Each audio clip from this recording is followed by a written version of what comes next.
check this out, man. This is crazy to me.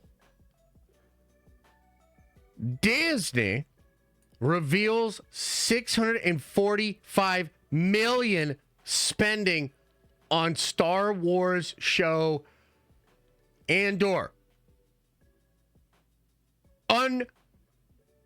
Unbelievable. And yet it is real. This is coming from Forbes, and I'm going to just read you the first couple of paragraphs here off of the actual Forbes article, and then we'll look at some charts, and then I'm going to talk to you about Kenobi. And, yeah.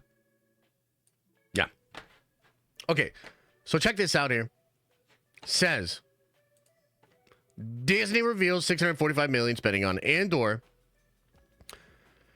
Disney has revealed that the cost of making Star Wars streaming show Andor has surged to $645 million after it spent a record $290.9 million last year on filming its second season, which will debut in April 2025. It is the highest ever annual spending on a Star Wars production disclosed in Disney's public filings. I'm gonna read that again. It is the highest ever annual spending on a Star Wars production disclosed in Disney's public filings. The staggering sum eclipses the $280.7 million spent on Star Wars The Last Jedi over the almost 11-month period of March 16, 2019.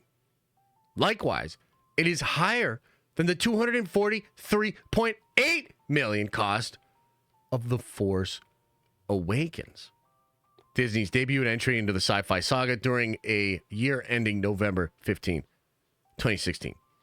Now, I'm not super great at math. I'm not a scientist here, but I'm pretty sure it eclipses even adding both of those two figures together.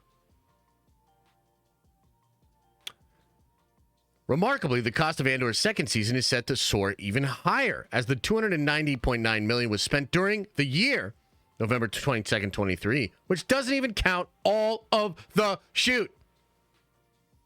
Filming began in November of 2022, but then was suspended in summer of 2023 due to the SAG-AFTRA strikes. It resumed in January of this year and wrapped the following month, though this was far from the end of the story. Now, Forbes goes on to talk about a lot of interesting things in this article, some movie math, some kind of, weird stuff like that. Like, I'll pull some of it up here. This is sort of how they spent money on Andor. Looks like $7 million in 2019, probably like, pre-production type of stuff. $63 million in the period that ended in 2020. They had a filing here in 2020, and then $204 million in the year of 2021, and then $85 more million in the year of 2022, and then $290 million the following year. Okay, so it's spread out over years, but this is how you get to $645 million spent on Andor since 2019. Pretty wild stuff. This kind of interesting stuff here. This comes from the company's actual filings here. So the total rev from studio here, $511 million. Miscellaneous income of like almost $4 million. The cost, I thought this was kind of wild. Out of that $600 million, only $72 million of it goes to wages and salaries. That's pretty wild. Social Security and pension costs, another $9 million. So I guess you could put those together. Production cost, $563 million. Administrative expenses, $137,000. That gets your total cost to $644.9. Pre-tax loss, that is minus $129 million. Tax credit, net profit, $100 $207,000. Again, I don't even know what all of this means, but I think if you read the entire Forbes article, what they're trying to talk about is like how Hollywood accounting works a little bit here and how they can basically turn spending $640 million on a show that was so poorly viewed, they had to put it on ABC and Hulu and basically beg people to watch it. Right?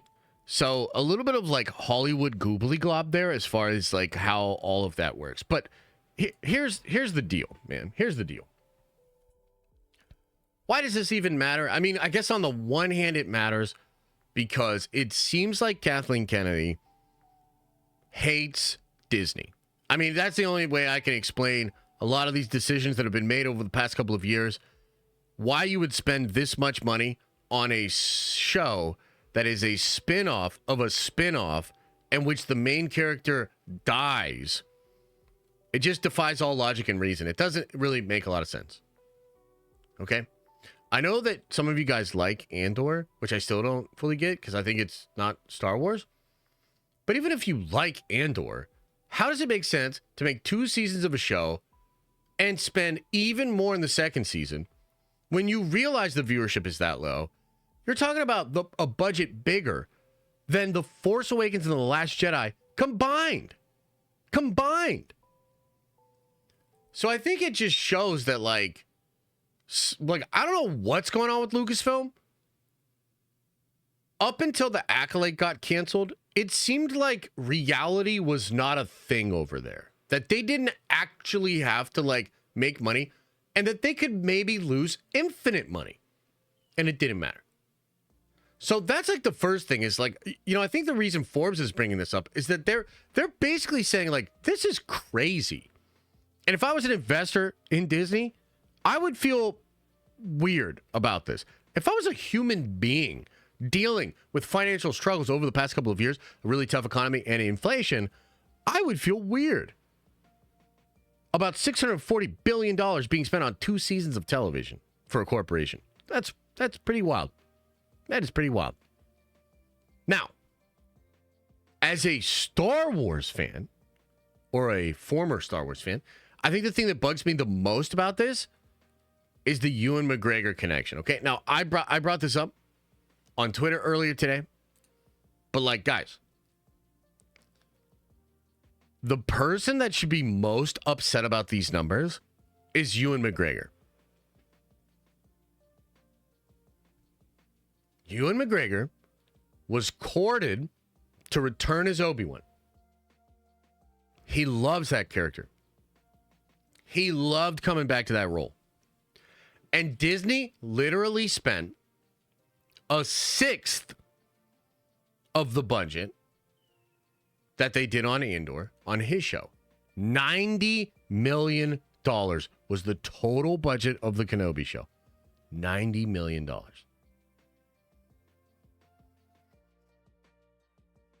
Not only that, Kenobi was ass, and it looked like shit, so it could have used more production budget, and it was seemingly actually used by Kathleen Kennedy to introduce the character of Reva to try to spin her off.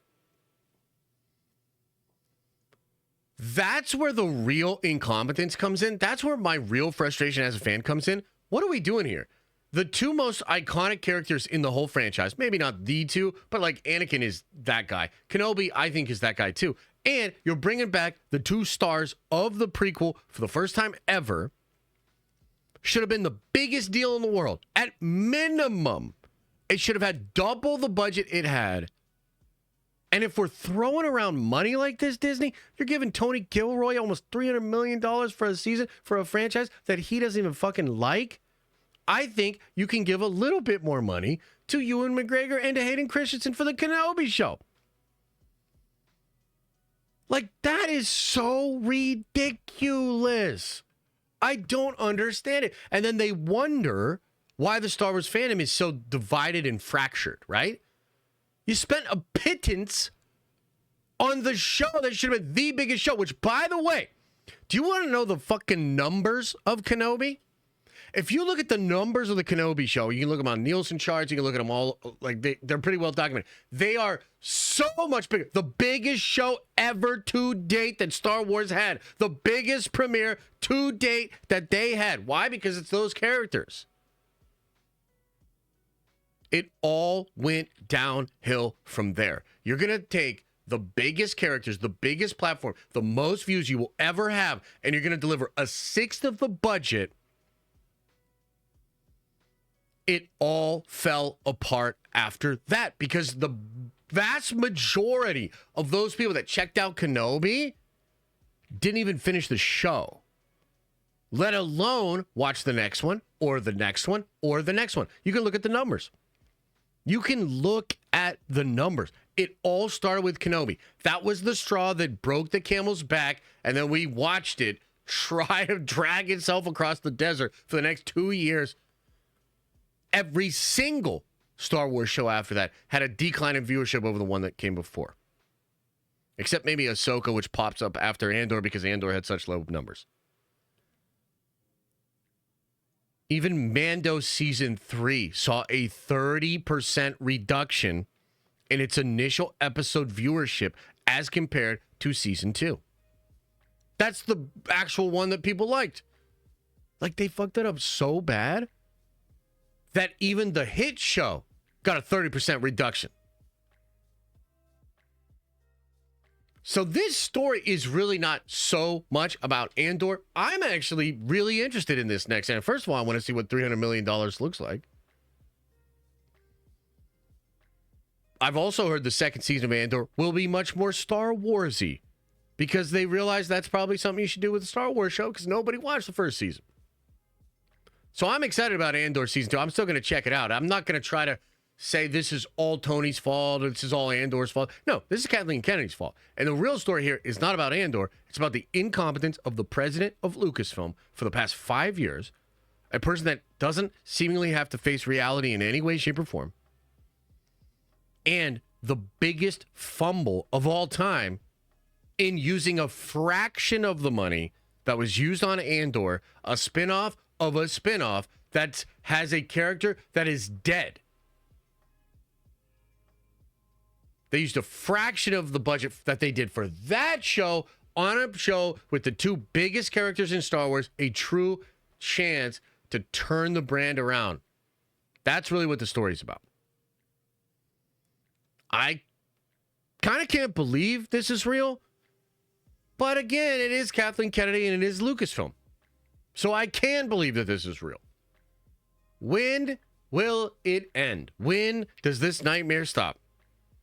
I have no idea.